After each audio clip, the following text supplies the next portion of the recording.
ഒരു കാര്യം ഇവിടെ അപേക്ഷിക്കാനും കൂടിയാണ്. ഈ കോഴിക്കോടുള്ള ഒരു അബ്ദുൾ റഹീം ഒരു 18 വർഷമായിട്ട് സൗദി ജയിലിൽ കിടക്കുകയാണ്. ഒരു നിരപരാധിയാണ്.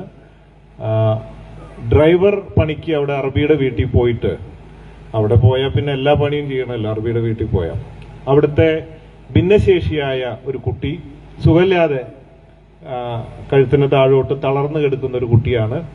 അതിനെ പരിഹരിക്കുക, നോക്കുക എന്നുള്ള ദൗത്യം കൂടെ അദ്ദേഹത്തിന് കിട്ടി. അപ്പോൾ ഈ കഴുത്തിലൊരു ഓട്ടോ തുളച്ച് അതിലൂടെയാണ് ഭക്ഷണം കാര്യങ്ങളൊക്കെ കൊടുത്തിരുന്നത്.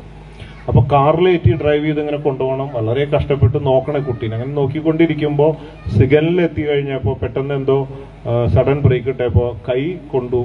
അപ്പോൾ ഈ കുഴൽ ഇത്തിരി മാറിപ്പോയപ്പോൾ അൺകോൺഷ്യസ് ആയി. ഓൾറെഡി വീക്കായിട്ടുള്ള ഒരു കുട്ടിയാണ്. അങ്ങനെ മരണം സംഭവിച്ചു. ഇപ്പോൾ ഗൾഫിലൊക്കെ എഴുതി കൊടുക്കണ എന്താണോ അതാണ് അവിടുത്തെ വിധി ഫിനാലെ.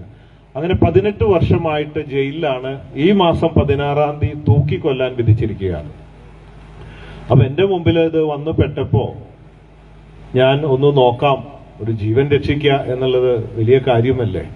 നമ്മൾ എന്തൊക്കെ ചെയ്താലും അതിനേക്കാൾ അങ്ങനെ ഒരു ജീവൻ നമുക്ക് കൊടുക്കാൻ പറ്റില്ല, പക്ഷെ ജീവൻ രക്ഷിക്കാൻ സാധിച്ചാൽ. അപ്പോ അതിന് 34 കോടിയാണ് ബ്ലഡ് മണി ആവശ്യപ്പെട്ടിട്ടുള്ളത്. ഈ മരിച്ച കുട്ടിയുടെ പേരൻസ് 34 കോടിയാണ്. അപ്പൊ ഞാൻ ബോച്ചെ ഫാൻസ് ചാരിറ്റബിൾ ട്രസ്റ്റിന് 1 കോടി കൊടുക്കാമെന്ന് സമ്മതം അറിയിച്ചു. ബാക്കി ഒരു 3 കോടിയോളം ഇപ്പൊ ഈ 4-5 ദിവസത്തിനുള്ളിലൊക്കെ പല കളക്ഷനായിട്ട് എത്തി. ഇനിയിപ്പോ 8-ാം തീയതി തിരുവനന്തപുരത്ത് നിന്നും കാസർഗോഡ് വരെ ബോച്ചെ യാചകയാത്ര എല്ലാവരോടും യാചിക്കാൻ വഴിയിൽ ഇറങ്ങുകയാണ്. ബസ് സ്റ്റാൻഡിലും എല്ലായിടത്തും ഇറങ്ങുകയാണ്, പരിശ്രമിച്ചു നോക്കുകയാണ്. അപ്പൊ ഇവിടെ മിസ്റ്റർ സുരേഷ് ഗോപിക്ക് ഒരു ജീവൻ നൽകാൻ സാധിക്കും, അതിൽ വലിയൊരു റോളാവാൻ സാധിക്കും. കാരണം ഈ 16-ാം തീയതി തൂക്കിലേറ്റുമെന്ന് പറയുന്ന സ്ഥാനത്ത് PM ഓഫീസിൽ നിന്ന് എംബസി വഴി ഒരു 3 മാസം വരെ ഇത് നീട്ടിക്കിട്ടാൻ സാധിക്കുമെന്നാണ് ഞാൻ സൗദിയിൽ നിന്ന് മനസ്സിലാക്കിയത്. അതുകൊണ്ട് റൈറ്റ് പേഴ്സൺ ആണ് ഇവിടെ ഇരിക്കുന്നത്. ഈസി ആയിട്ട് ഇത് PM ഓഫീസിൽ ധരിപ്പിച്ച് അത് നീട്ടിക്കിട്ടിയാൽ ഞങ്ങൾ ഞാനല്ല, എല്ലാവരും കൂടെ കേരളം മുഴുവൻ തെറ്റി നടന്ന് ഇത് പിരിച്ച് കൊടുക്കാൻ സാധിക്കും, ഒരു ജീവൻ രക്ഷിക്കാൻ സാധിക്കും. ഇതിൽ വലുതൊന്നും ഒരു മനുഷ്യന് ചെയ്യാൻ സാധിക്കില്ല. അതുകൊണ്ട് ഇവിടെ സമർപ്പിക്കുന്ന ഇങ്ങനെ ഒരു റിക്വസ്റ്റ്, സാധ്യമായ ഹെൽപ്പ് ചെയ്യണമെന്ന് അപേക്ഷിക്കുകയാണ്. ഞാനിപ്പോ ഇവിടെ സൂചിപ്പിച്ചെന്ന് തോന്നുന്നു സൗദി അംബാസിഡറെ കുറിച്ച്. ഇപ്പോഴത്തെ അംബാസിഡറും വളരെ അടുപ്പമാണ്.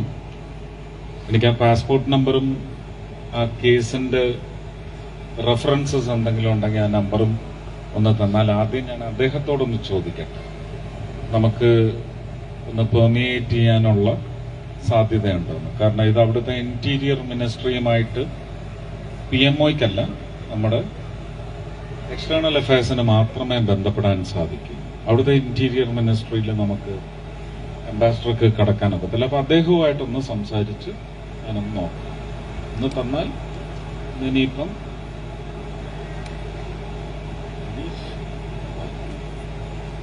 വിളിച്ചു നോക്കാം. ഇല്ലെങ്കിൽ നാളെ രാവിലെ ഒന്ന് വിളിച്ചു നോക്കിയിട്ടൊന്ന് അറിഞ്ഞിട്ട് ഞാൻ ജയശങ്കർ സാറിനോട് പറഞ്ഞിട്ട് അതല്ല PM കൊണ്ടാണെങ്കിൽ അങ്ങനെയും ശ്രമിക്കും.